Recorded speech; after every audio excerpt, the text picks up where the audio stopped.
Le plaisir d'écouter vous invite à méditer les 40 règles de l'amour par Shams de Tabriz.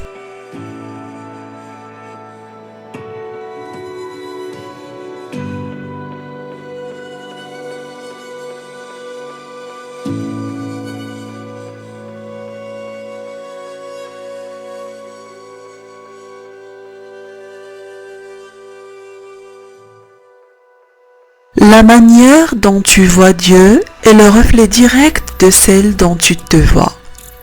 Si Dieu fait venir surtout de la peur et de reproches à l'esprit, cela signifie qu'il y a trop de peur et de culpabilité en nous. Si nous voyons Dieu plein d'amour et de compassion, c'est ainsi que nous sommes.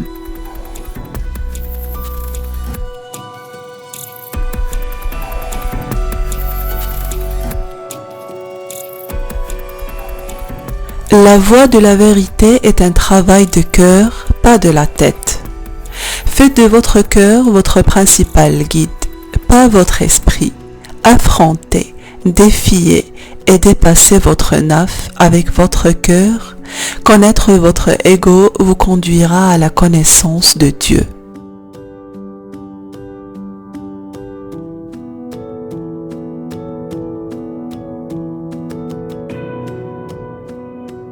Chaque lecteur comprend le Saint-Coran à un niveau différent, parallèle à la profondeur de sa compréhension.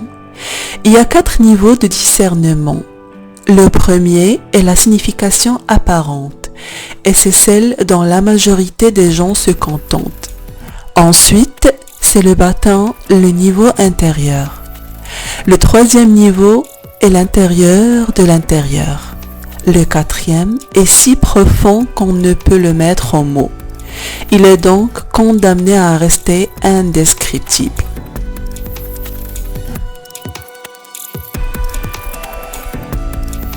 Tu peux étudier Dieu à travers toute chose et toute personne dans l'univers, parce que Dieu n'est pas confiné dans une mosquée, une synagogue ou une église.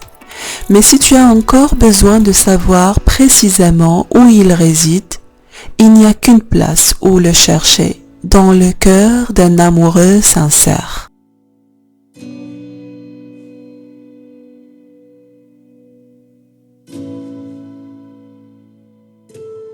L'intellect relie les gens par des nœuds et ne risque rien. Mais l'amour dissout tous les enchevêtrements et risque tout. L'intellect est toujours précautionneux et conseille « Méfie-toi de trop d'extase ». Alors que l'amour dit « Oh, peu importe, plonge ».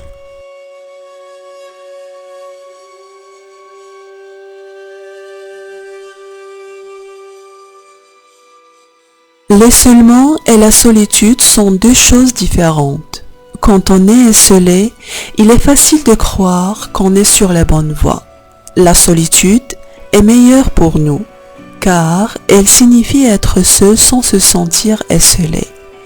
Mais en fin de compte, le mieux est de trouver une personne, la personne qui sera votre miroir.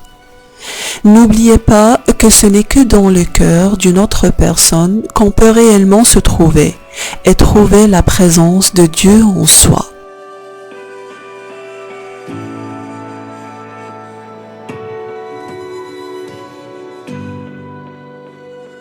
Quoi qu'il arrive dans la vie, si troublant que tout te semble, n'entre pas dans les faubourgs du désespoir. Même quand toutes les portes restent fermées, Dieu t'ouvrira une nouvelle voie. Sois reconnaissant. Il est facile d'être reconnaissant quand tout va bien. Un soufi est reconnaissant non pas pour ce qu'on lui a donné, mais aussi pour ce qu'on lui a refusé.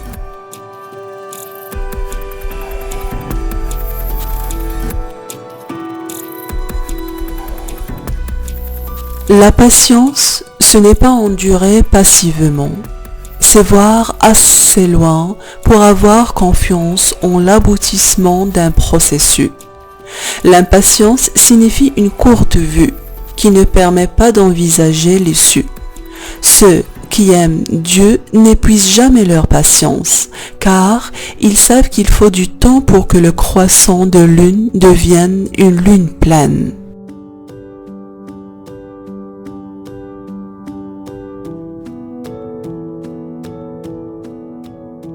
Est, ouest, sud ou nord, il n'y a pas de différence. Peu importe votre destination, assurez-vous seulement de faire de chaque voyage un voyage intérieur. Si vous voyagez intérieurement, vous parcourez le monde entier et au-delà.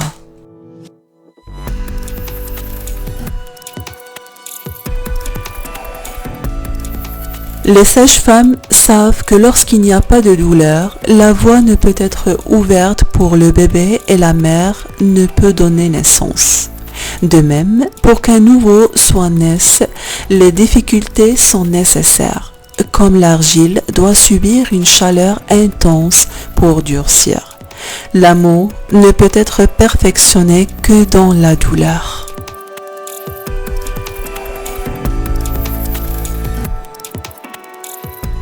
La quête de l'amour nous change. Tous ceux qui sont partis à la recherche de l'amour ont mûri en chemin.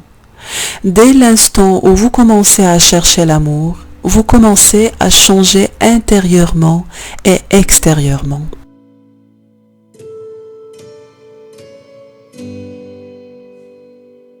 Il n'y a plus de faux gourous et de faux maîtres dans ce monde que d'étoiles dans l'univers. Ne confonds pas les gens animés par un désir de pouvoir et égocentrique avec les vrais mentors.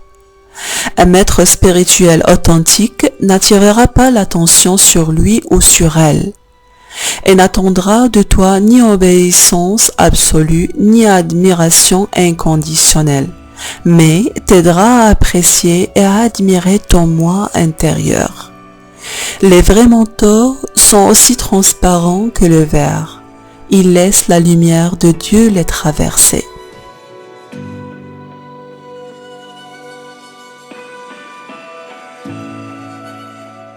Ne tente pas de résister au changement qui s'impose à toi. Au contraire, laisse la vie continuer en toi. Et ne t'inquiète pas que ta vie soit sens dessus dessous. Comment sais-tu que le sens auquel tu es habitué est meilleur que celui à venir?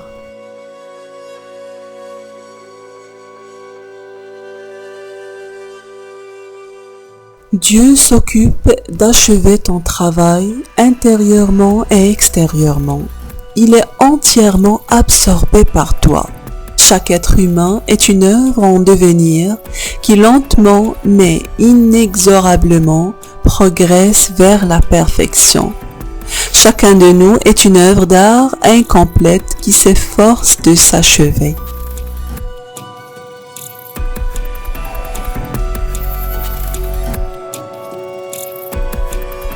Il est facile d'aimer le Dieu parfait, sans tache et infaillible qu'il est.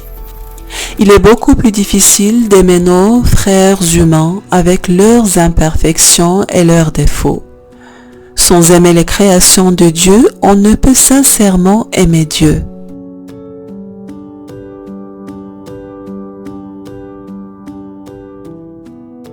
La seule vraie grâce est celle qui emplit nos cœurs. Les autres se lavent. Il n'y a qu'une chose qu'on ne peut laver à l'eau pure. Les taches de la haine et du fanatisme qui contaminent notre âme. On peut tenter de purifier son corps par l'abstinence et le jeûne, mais seul l'amour purifiera le cœur.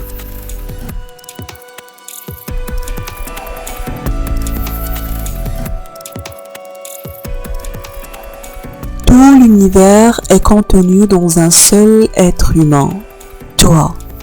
Tout ce que tu vois autour de toi, y compris les choses que tu aimes guère, y compris les gens que tu méprises ou détestes, est présent en toi à divers degrés.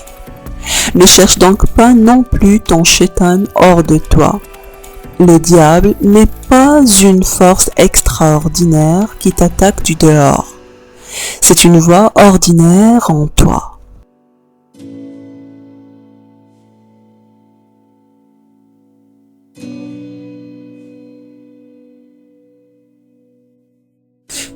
tu veux changer la manière dont les autres te traitent, tu dois d'abord changer la manière dont tu te traites.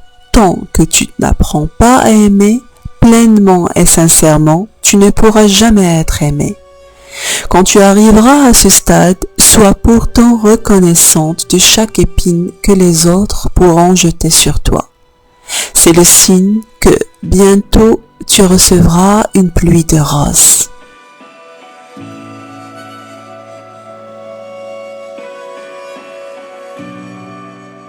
Ne te demande pas où la route va te conduire. Concentre-toi sur le premier pas, c'est le plus difficile à faire.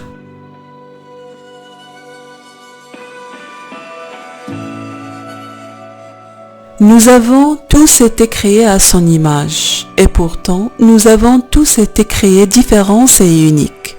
Il n'y a jamais deux personnes semblables. Deux cœurs ne battent jamais à l'unisson. Si Dieu avait voulu que tous les hommes soient semblables, il les aurait fait ainsi. Ne pas respecter les différences équivaut donc à ne pas respecter le saint projet de Dieu.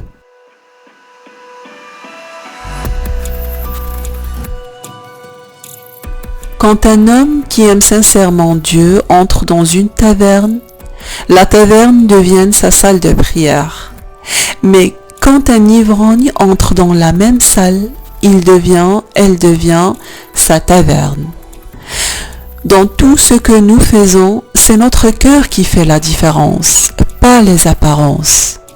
Les soufis ne jugent pas les autres à leur aspect ou en fonction de qui ils sont. Quand un soufi regarde quelqu'un, il ferme ses deux yeux et ouvre la troisième, l'œil qui voit le royaume intérieur.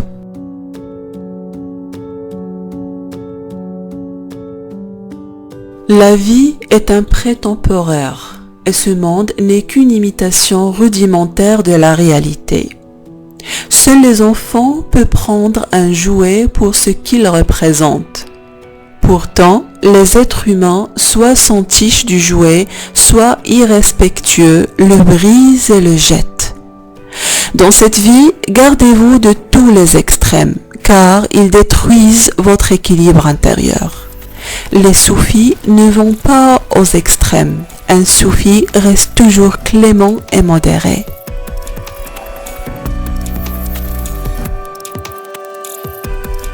L'être humain occupe une place unique dans la création de Dieu. J'ai insufflé mon esprit en lui, dit Dieu. Chacun d'entre nous, sans exception, est conçu pour être l'envoyé de Dieu sur terre. Demandez-vous combien de fois vous vous comportez comme un envoyé, si cela vous arrive jamais? Souvenez-vous qu'il incombe à chacun de nous de découvrir l'Esprit divin en nous et de vivre par lui.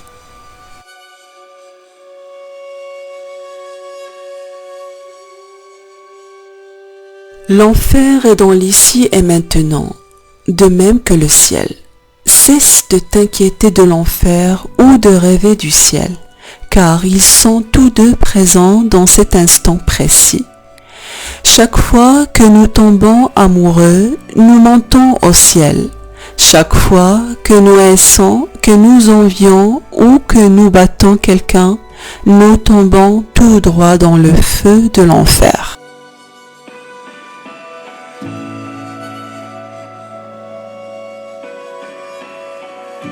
L'univers est un seul être.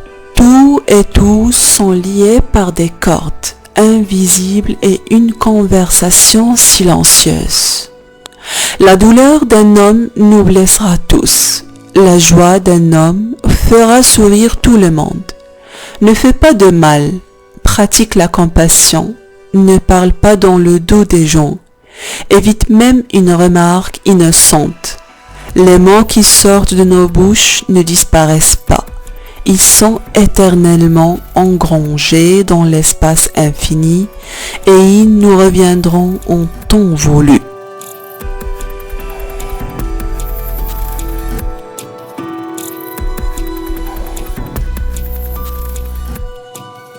Ce monde est comme une montagne enneigée qui renvoie votre voix et écho. Quoi que vous disiez, bon ou mauvais, cela vous reviendra. En conséquence, quand une personne nourrit des pensées négatives à votre propos, dire des choses aussi mauvaises sur lui ne pourra qu'empirer la situation. Vous vous retrouverez enfermé dans un cercle vicieux d'énergie néfaste. Au lieu de cela, pendant 40 jours et 40 nuits, dites des choses gentilles sur cette personne. Tout sera différent au bout de ces 40 jours parce que vous serez différent intérieurement.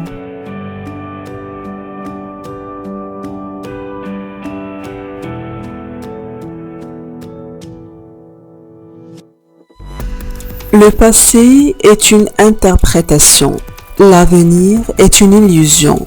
Le monde ne passe pas à travers le temps comme s'il était une ligne droite allant du passé à l'avenir. Non, le temps progresse à travers nous, en spirale sans fin. L'éternité ne signifie pas le temps infini, mais simplement l'absence de temps. Si tu veux faire l'expérience de l'illumination éternelle, ignore le passé et l'avenir. Concentre ton esprit et reste dans le moment présent.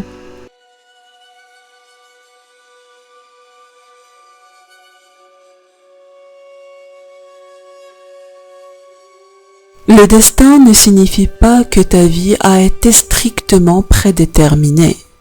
En conséquence, tout laisser au sort et ne pas contribuer activement à la musique de l'univers est un signe de profonde ignorance.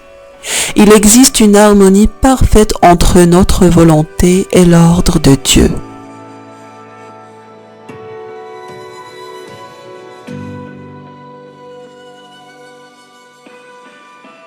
Le vrai soufi est ainsi fait que, même quand il est accusé, attaqué et condamné injustement de tous côtés, il subit avec patience, sans jamais prononcer une mauvaise parole à l'encontre de ses critiques. Le soufi ne choisit jamais le blâme. Comment pourrait-il avoir des adversaires, des rivaux, voire des autres, alors qu'il n'y a pas de moi pour lui?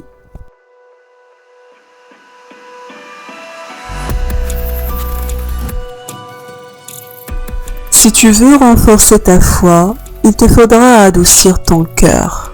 À cause d'une maladie, d'un accident, d'une perte ou d'une frayeur, d'une manière ou d'une autre, nous sommes tous confrontés à des incidents qui nous apprennent à devenir moins égoïstes, à moins juger les autres, à montrer plus de compassion et de générosité.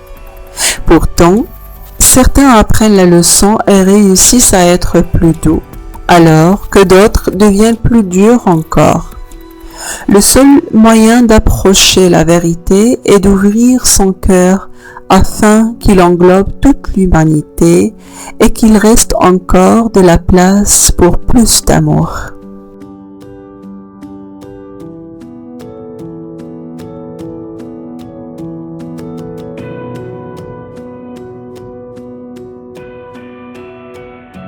Rien ne devrait se dresser entre toi et Dieu, ni imam, ni prêtre, ni maître spirituel, pas même ta foi. Crois en tes valeurs et tes règles, mais ne les impose jamais à d'autres. Sois ferme dans ta foi, mais garde ton cœur aussi doux qu'une plume. Apprends la vérité, mon ami, mais ne transforme pas tes vérités en fétiches.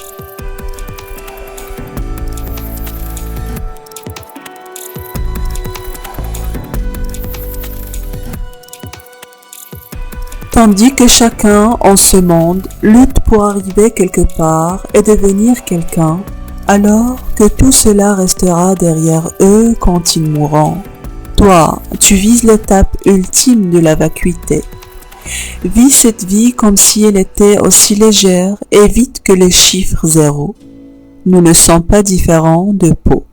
Ce ne sont pas les décorations au dehors, mais la vie à l'intérieur qui nous fait tenir droit.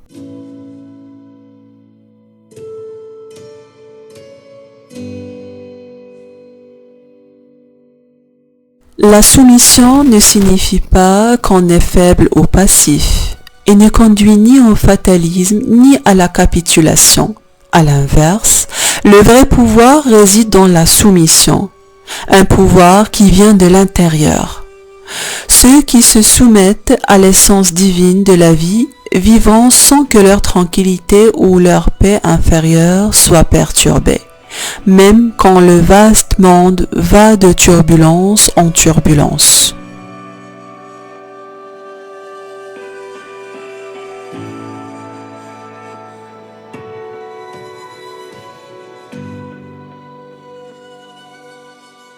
Les opposés nous permettent d'avancer. Ce ne sont pas les similitudes ou les régularités qui nous font progresser dans la vie, mais les contraires. Tous les contraires de l'univers sont présents en chacun de nous. Le croyant doit donc rencontrer l'incroyant qui réside en lui. Et l'incroyant devrait apprendre à connaître le fidèle silencieux en lui, jusqu'au jour où l'on atteint l'étape de l'être humain parfait. La foi est un processus graduel qui nécessite son contraire apparent, l'incrédulité.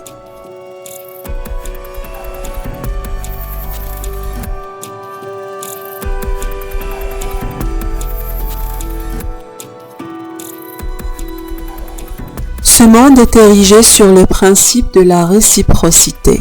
Ni une goutte de bonté, ni un grain de méchanceté ne resteront sans réciprocité. Ne crains pas les complots, les traîtrises ou les mauvais tours des autres. Si quelqu'un tend un piège, souviens-toi, Dieu aussi, c'est lui le plus grand des comploteurs. Pas une feuille ne fermit que Dieu le sache. Crois cela simplement et pleinement. Quoi que Dieu fasse, il le fait merveilleusement.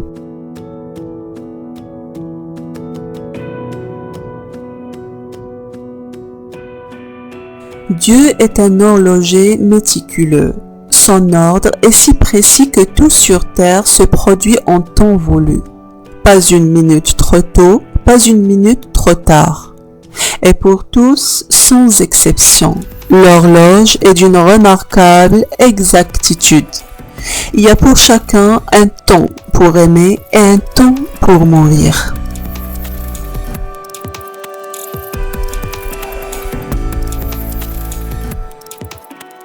Il n'est jamais trop tard pour se demander, suis-je prêt à changer de vie? Suis-je prêt à changer intérieurement? Si un jour de votre vie est le même que le jour précédent, c'est sûrement bien dommage.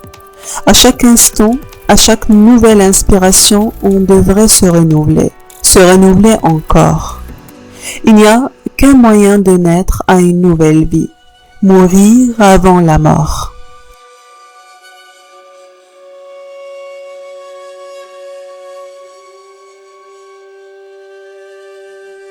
Alors que les parties changent, l'ensemble reste toujours identique. Pour chaque voleur qui quitte ce monde, un autre naît. Et chaque personne honnête qui s'éteint est remplacée par une autre. De cette manière, non seulement rien ne reste identique, mais rien ne change vraiment. Pour chaque soufi qui meurt, un autre naît quelque part.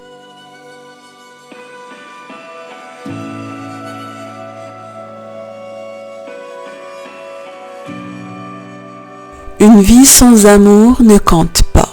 Ne vous demandez pas quel genre d'amour vous devriez rechercher, spirituel ou matériel, divine ou terrestre, oriental ou occidental. L'amour n'a pas d'étiquette, pas de définition. Il est ce qu'il est, pur et simple. L'amour est l'eau de la vie, est un être aimé, est une âme de feu. L'univers tourne différemment quand le feu aime l'eau.